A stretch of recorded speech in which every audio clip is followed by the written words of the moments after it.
Cynics, they think you're going to fail, and they think you're a bad person.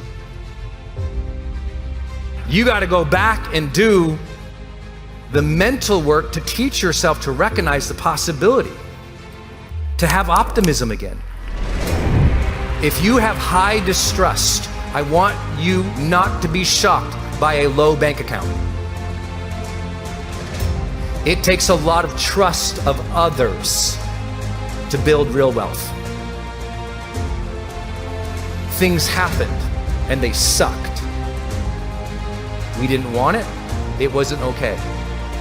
But we don't get to blame it for our current trust issues. Cynicism is the number one reason that people who do have opportunity fail to draw from it.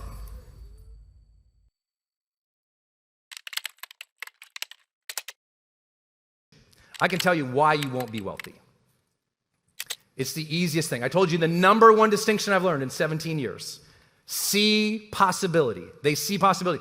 This is why you'll lose the money, or you won't chase the money in a healthy way, as we'll talk about. It's the two killers. It just will absolutely destroy you. And here's the truth is, most people have been so destroyed by these top two things, they don't realize the freedom of the bottom two. For those watching and can't see, slide behind me says envy and cynicism. I want to start there. Envy and cynicism. See, if your drive, if your mental look is to see other people have success and envy them, like envy it, like want it for yourself but feel bad that they have it. That's envy. Like, I want it for myself, but they shouldn't have it. And then you add cynicism. What cynicism means is, it basically is a deep pessimism and distrust. Cynicism means deep pessimism and distrust. So watch how these two combine to kill all of your motivation, all of your drive, all of your chances. And I want to let you know, most people have these in spades. They don't realize how deep it is. They have envy, and you'll know if you ever had envy if you said, oh, those rich people. I was with a group recently, and somebody said that. She didn't know that two of us were of high means, if you will, materialistically. And I mean, I genuinely mean it. We were at this lunch, she didn't know, and she goes, all these rich people right now, da, da, da, da. And I just said, where does that come from? All those rich people. So wait a minute, all those rich people. What are her chances of ever finding wealth? Ever. See, the body and the mind, the spirit won't go after something that you despise. Because remember the first point of congruence? Your body, your mind, your brain, your spirit, you will not go after something you despise. So if your parents taught you to despise those rich people, you won't do the work. You won't accumulate. If you accumulate, you will spend, spend, spend. Because your unconscious says, I don't want to be one of those rich people. Often I tell people, if you find yourself saying that, and by the way, I had said that before. I learned I needed to get around successful people. I was saying all those rich people, like other people say, all those ethnicities. It's usually a general lack of awareness and sitting with people like that. That's where our diversity struggles usually come from. It's immediate biases and blocks that we have, and we've never even sat with a person like that. And we're just judging them. We're just hating on them. We're just coming from some unconscious feeling about them that we don't even know. That was me with successful people. It's one reason I made sure. I was like, I gotta get around successful people. I don't know any. I don't know anyone working as hard as I want to work to achieve the things I want to achieve, to serve at the levels I want. I got to get around those people. I got to figure it out. So envy often sounds like all those rich people. They shouldn't have it. They're bad. All of them are bad. And rich is bad. Could you imagine? So check yourself. A lot of wealthy people employ like 80% of the US. So if you like jobs, you probably like wealthy people. If you like jobs, you like wealthy people. It's really a weird mindset. Something happened and shifted in the United States where having wealth was bad. And I want to share that with you. It's because often cynicism took hold of us from the media. Cynicism, deep pessimism and distrust. And this is rampant in our culture now. It's like cynicism's so, it's rampant. I don't know how to describe it. It's like a poison right now. People are drowning in pools of pessimism. They're constantly thinking everything's bad, everything's negative, nothing's going to get good. And the pessimism is so deep. And sometimes you have it in your heart. You're pessimistic. You don't believe your spouse can change. And even if they say they can change, the cynicism kicks in. I don't trust you, and you're going to do mean things. I don't trust you, you're going to do mean things, it's going to turn out bad. I don't trust you, you're going to do mean things, it's going to turn out bad. I don't trust you, you're going to do mean things, it's going to turn out bad. And this wheel goes on in our relationships and in our culture and our businesses. I know a lot of business owners who went broke because they got on that wheel. They spiraled out. They worked equally hard, but mentally they spiraled out of the business. They didn't believe in the business anymore.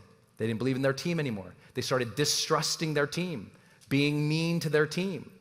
They started detaching.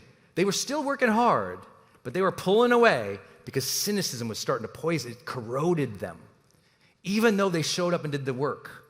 Some of you, you're showing up and doing the work, but you lost trust in possibility.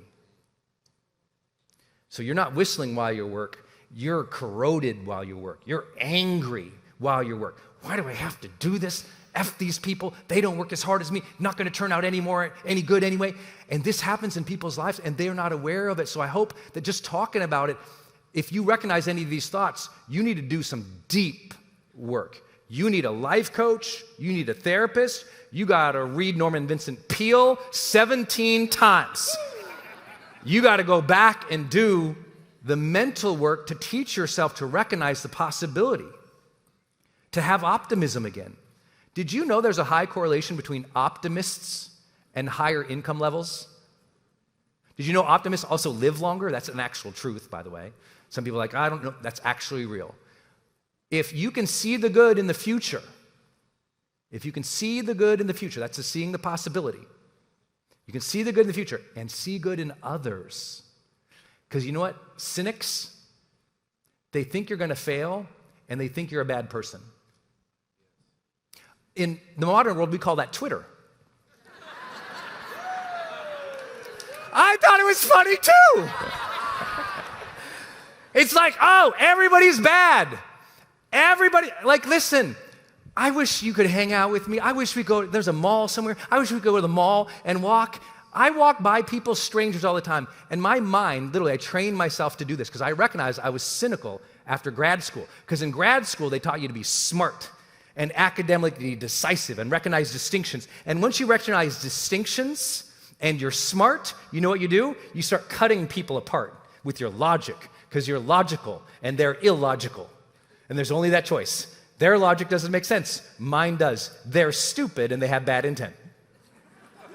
That's what we start doing. And I recognize, you ever hear yourself say something negative about a person you don't even know them? You're like, whoa, where did that come from?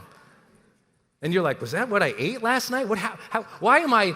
And I reckon I was saying weird stuff. And the reason was because I was so broke in this fancy, amazing city. And I got bitter about it. Now, bitterness is a dressed up word for envy and cynicism. It's just easier to say. And people can justify their bitterness. If you say envy, oh, I'm not envious. If you say cynicism, I'm not. Oh, no. Well, bitter, I have some reason to be bitter. Of course I'm bitter. I'm divorced. That's what people do. They justify bitterness. But if you say envy and cynicism, But I recognized I started judging people. So I said, I need to turn this around. I read my Norman Vincent Peale, and I was like, okay. If you want a recommendation, The Tough-Minded Optimist, by the way. I know a lot of you have learned from personal development like I have. Dale Carnegie and Napoleon Hill. Yeah, Zig Ziglar, Jim Rohn, Earl Nightingale. Woo! Louise Hay, Wayne Dyer. Oh my gosh. Come on, you ready? Those people changed my life, but so did Alfred Adler, Carl Rogers, anyone? Abraham Maslow, maybe? Oh, okay, we got some humanist psychologists in the room, thank you. Okay, Albert Bandura, anyone? Okay, so the psychologists less, but yeah, those were huge for me too. But they taught me my thoughts will dictate my life. And so I have to be careful. And what I learned was my thoughts were often negative towards other people for no reason. And I were also negative to myself for no reason. And the reason I said, I would love for you to hang out with me one day is because if you and I are walking in public, there's something happening in my mind. And what's happening in my mind is I'm saying, I wish you joy, health, love, and abundance. I wish you joy, health, love, and abundance. I say it all the time. I'm walking down there. I'm standing in Starbucks. I'm watching somebody. They're walking by. My mind's saying, I wish you joy, health, love, and abundance. It's just saying in my mind. It's like it happens so fast now. It's happened so many millions of times in my head that if you believe in the law of attraction, well, there you go. I don't know. I say it all the time. But I had to take control of my cynical mind and input the thoughts. Raise your hand if you follow. Now, some of you did that when you got into personal development, but you haven't been architecting those thoughts recently. You've been consuming information, but it's derailing you. When you first got into personal development, you had affirmation cards nearby. You had things on the mirror to yourself. You wrote down some quotes and put it on the fridge. You had it underlined. You'd read it several times. You memorized it. Remember memorization? We used to, anyone? No? Okay. Yeah. We don't do that anymore. And yeah, I mean, how many got into personal development like a real dork? Come on, out there. I know, okay, that's good. So you got into it. I want you to get back into that part where you installed the thoughts, not just analyze the thoughts. Our culture went whoop into analyzation. Oh, she must have those thoughts because of her childhood, because of where she grew up, because of her culture, because of what... And we go 70 rounds trying to explain her bad thoughts versus going, hey, babe, this is better. You can install the thoughts up here. I'm not saying you shouldn't analyze them. Personal growth is about self-reflection and self-awareness first, self-acceptance second, self-accountability third, and action fourth. It's like the gates to change. It's always the same. If you're ever wondering, why can't I change my life? I'm like, you didn't walk through the gates yet. The gates are awareness, acceptance, accountability, and action. If you've studied my work before, hopefully you know that. If you haven't, take Transformation Week in GrowthDay. Awareness, acceptance, accountability, and action. For a lot of people, they have the awareness. They've analyzed themselves 70, you know your Myers-Briggs and your Enneagrams and your healing cards and your mystic rivers and all, you know all these things? I'm like, that's amazing. What are the 5 thoughts you should have that would help you dominate and win the week and serve at your highest levels? What are those thoughts? Tell me those, right? I can explain myself. Okay, can you manifest yourself? 2 different things. 2 different things. A lot of people can explain themselves, explain their story, explain where they came from. They'll tell you all day long at lunch why their life sucks and all the things that happened to them, and F my parents and this person, and there's a shithole and all this. And you're like, yo, what are 5 things you could say to yourself to fire yourself up to win? What are 5 things you could say to other people to make them feel seen, heard, appreciated, loved? Stop trying to explain why your marriage is the way it is. Put the new thoughts and the new behaviors in and give that a whirl, baby. Give it a whirl. Oh my gosh, it's so important. The cynicism, if you have high distrust, I want you not to be shocked by a low bank account. If you have high distrust, I want you not to be shocked by a low bank account. It takes a lot of trust of others to build real wealth. It takes a lot of trust of others to love other people, and no one unlocks the trust but you. You're the only one. You can't blame anyone. Please listen closely. And this is where I differentiate as a coach versus a therapist. I'm not a therapist. I train them, but I'm not one. This is a big differentiator. I want to tell you this. You don't get to blame anyone for your trust issues. Things happened and they sucked. We didn't want it. It wasn't okay. But we don't get to blame it for our current trust issues.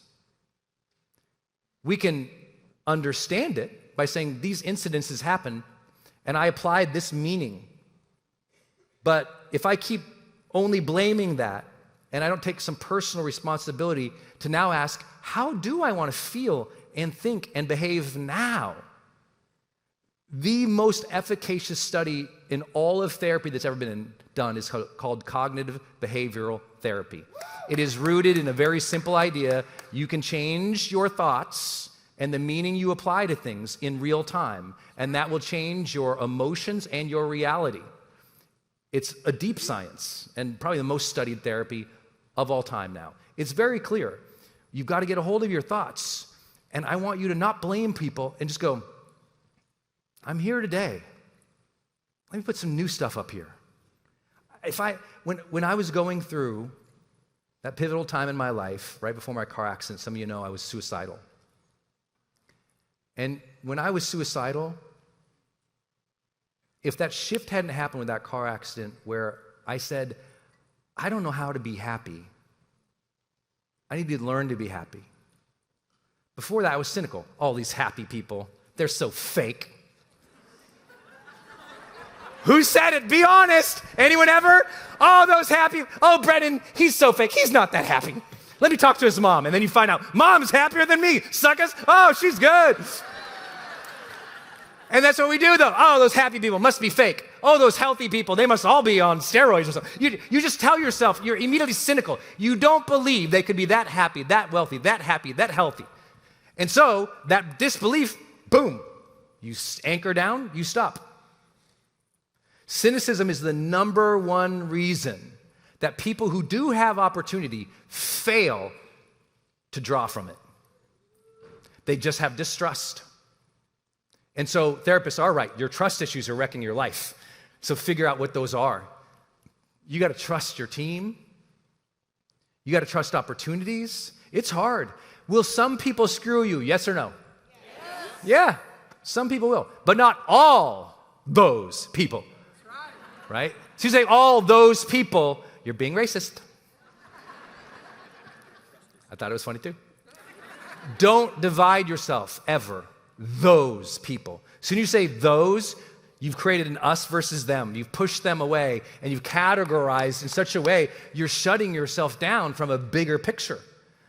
You've got to keep yourself open to a bigger picture. There's extraordinary people from all walks of life and in your own hometowns. And most of you, if you've studied my work before, the truth is most of you in a room like this, you've already met a millionaire who could open some doors, who could mentor you, who could show you. And if you don't believe that, 1 in 10 Americans today are millionaires. 1 in 10. So for 10 people you met, 1 was probably a very wealthy person. And I'm not saying you got to go ask them for mentorship or all these favors. What I'm suggesting is there is more opportunity. That's just millionaires. Wealthy people, it's probably 3 out of 10. And it's hard to understand that when you're stuck. Now, again, I know I'm talking to a different group here, but I also recognize that this will be recorded and I'll be sharing it in the future to GrowthDay members. And listen, we all struggle. I want you to know if the struggle is coming from up here with distrust and envy. Because you know what? I can also predict if you're going to break through. Because who breaks through? That bottom part of that slide. Enthusiasm and encouragement. Enthusiasm and courage. When you've got enthusiasm, when it's in there, see, here's the thing. Wealthy people, they have enthusiasm to solve problems. They have enthusiasm to build teams. They have enthusiasm to do the thing. That enthusiasm shows up and shows up and shows up and shows up and shows up, not envy. Envy stops you. Enthusiasm says, I want to go out and do this thing. Wealthy people want to go out and do the thing. Everyone say, do the thing. You got to want to go out and do the thing. Now remember, you might have to fire yourself up to do that. I got to look at the battle board in the morning and turn on. It's like you might have to have some growth practices that help you turn that enthusiasm on if it's not natural for you. But you got to do the work. The second piece of that is courage. Oh, I want you to have a courageous 2024. Who's ready for a courageous 2024? So write it down. What would demonstrate courage for you in 2024? In the next 12 months, as I'm talking, just be thinking about it. What would demonstrate courage in your life? What would be a show of courage? Is it trying a new business? Is it doubling down on something that's working? Is it joining a group? Is it asking for a promotion? Is it moving? Is it starting your own video? Is it turning on the camera, getting in front of the stage? Is it raising your hand, asking for help? What is it for you? I always tell people, a lot of people have a gratitude list, but they don't have a courage list, and they wonder why they're stuck. I'm like, oh, if you've studied me in GrowthDay, you've heard me teach this. I never want you to finish Friday. One of our Friday finishers, we call it. Don't finish Friday without making a bold ask. Every week, I want you to make a bold ask. I learned this from wealthy people. The stuff they ask for is unbelievable. You're like, man, but guess what? Everyone judges them for that. They're bold. They're asking for you to work overtime. They're bold. They're asking for people to give them loans. They're bold. They're asking people to join their startup when they don't know what's going to happen. They're bold. They're asking for a favor from their neighbor to mentor them. They're bold. And we think, oh, they're so bold. It's so inappropriate. And I'm over here asking for 3 months free rent. See, you're asking for something. What you ask for from the universe, is it the levels that you want to play at yet? Some people, what they keep asking for lacks courage. They're not asking for things with boldness or courage behind it. Their asks are too small for the fate they're dreaming of. Their asks are too small for the fate or the destiny they dream of. Their asks are just so simplistic. And by the way, make the asks, but also have that courage list. Also have that courage list. I want you to have that list, appreciation list or gratitude list, but also that boldness or that courage list. Wealthy people, I'm telling you, they ask. It stuns me. They'll walk into the bank confidently and ask for a loan, and they're just starting. They just do that stuff. And you're like, whoa. I was with a startup recently. They just announced that they raised $7 million. I was sitting down with these guys, and the guy looked at me, and literally, he has an idea. He's like, Brendon, I know you're going to be so happy if you contribute. I'd like to open $1 million up for you to invest right now. I was like, yeah! I love that boldness. I ain't giving it to you, but I love that boldness. Not my lane, but let me connect you with some people in my lane. I love it. Go ask. Why aren't you asking for more? Because you got disappointed in your teenage years. Why aren't you asking for more? You got discouraged in your 20s. Why aren't you asking for more? She already said no. He already said no. Why aren't you asking for more? Because it's scary. You don't ask for more because you might get turned down. We hate rejection. We hate to be judged. But guess what? The greatest salespeople in the world, they know you got to knock on more doors. And you're going to knock on 1,000 doors. They're going to say no. 100 are going to say yes. And that's just the odds. You got to deal with it, right? When I put my first stuff up on the internet, it was like no one bought. It was like, why are only 1 out of 1,000 buying? Then someone said, that's pretty good. I go, really? Oh, okay. He said, keep going. I said, really? He said, yeah, keep going. Some of the best answer you ever get in courage is keep going. But keep expecting, seeing that possibility. Know when you're defeated. We're going to talk about that later. Know when you're defeated. Know when that defeat mind is going on. I literally call it that for myself. I'm like, oh, that's the defeat mind. Defeat mind is talking to me right now. I don't need defeat mind to talk to me because defeat mind doesn't solve anything. Defeat mind stops me. Defeat mind hurts me. What I need to learn to do is I need to turn on the possibility mind. Okay, what is possible? What can I do? What steps can I make? And I just got to notice, can you listen to those two devils and angels? Can you listen when defeat has got you? Right? I love that thing. I was in a room recently, and I was giving a speech, and in the back of the room, the green room, they had this little, I think somebody left it there. You know, have those big bulbs for I think people put makeup and stuff back there. I was wondering, what's all these green rooms for? Do you have a bottle of water? And they're like, that's all you need. I'm like, give me a bottle of water. But I was backstage, I was having like questions about myself, not at this event, but another one. And I was back there, and I was kind of pacing. I was getting my body ready to come out and jump and do the things I do. And I happened to look over, and on the mirror was this little Post-it note, and it said, "Not today, Satan." Have you seen those? Oh, I love that line. I was like, Satan, you're not going to get me today. And that's, to me, that defeat mind, the thing that wants to stop me, the resistance, that thing that prevents me from courageously and boldly acting. I want to live a life of courage. Anyone else? Yes? Turn to the person on the right, shake them, say, you're more courageous than you know.